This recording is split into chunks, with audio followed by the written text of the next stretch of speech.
So you can see for this question we want t of tn minus 2.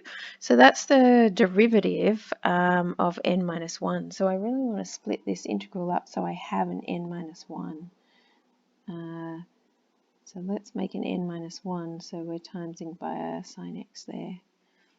That way I know that n minus 1 is the one I want to differentiate to get the tn minus 2. Alright, so if we do that, sorry, pen's not working great. Alright, so what I want to do is then integrate the other one. So sine x goes to minus cos x. And I'm going to leave the sine n minus 1x there. And that's 0 to pi. And then I've got my minus cos x. So I'm going to get minus, so I'm going to get a cos x there, and then when I differentiate sine to the power of n minus 1x, the n minus 1 comes down, and I'll put that at the front.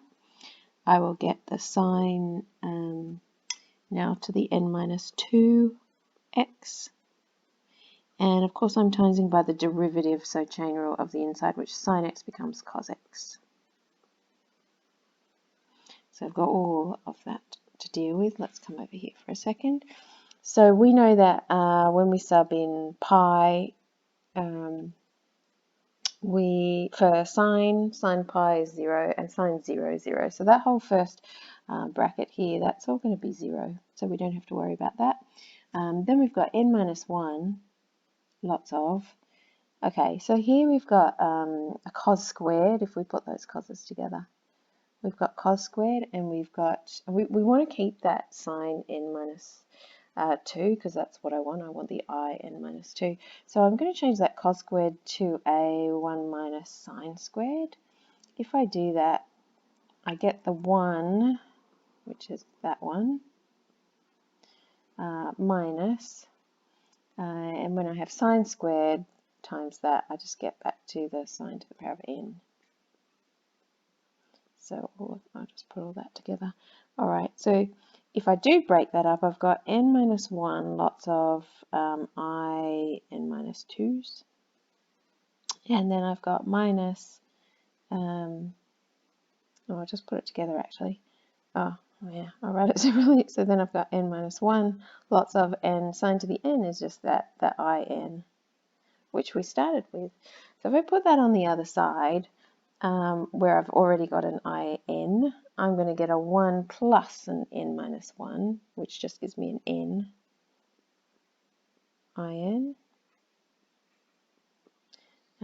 which equals that n minus 1, in minus 2.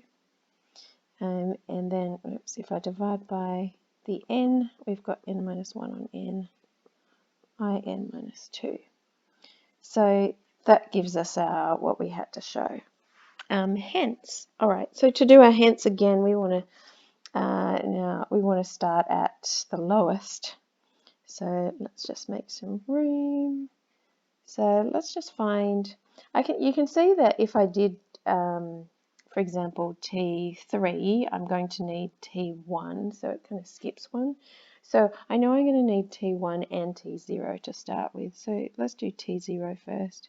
When I do T0, that's sine to the 0, which is just 1. So when I integrate that, I'm going to get x. So I'm getting x between 0 and pi, which is pi minus 0. So T0 is just going to be pi.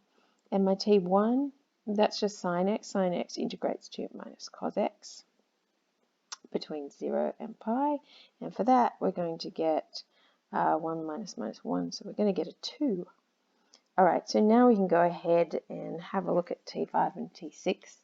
All right, so people do this in different ways. Let's have a look at, if I just do it separately, T5 using our show that gives you 4 on 5, lots of T3s. All right, and 4 on 5, so this is T, sorry. T3 would be 2 on 3, lots of T1s. All right, so we could put it together, but because I don't like using a calculator, I'm just going to write it like this. T1 is 2. All right, if I look at T6, I'm going to get 5 on 6, lots of T4s, and T4 is 3 on 4, lots of T2s, and T2s would be 1 on 2 T0s, and T0 was pi. So, alright, so we've got 5 on 6, 3 on 4, 1 on 2, and a pi. So if we want T5, T6, T5 times T6, I'm just going to multiply all those things. Now you'll see that you don't need a calculator. I mean, you could just do it in your calculator. But lots of things will cancel if I keep them like this. You can see that that 3 cancels with that 3. This 2 cancels with that 2. This 4 cancels with that 4, 5, 5. Then I just got 2 on 6 left, which is a third, and of course the pi. So I've got a third pi left.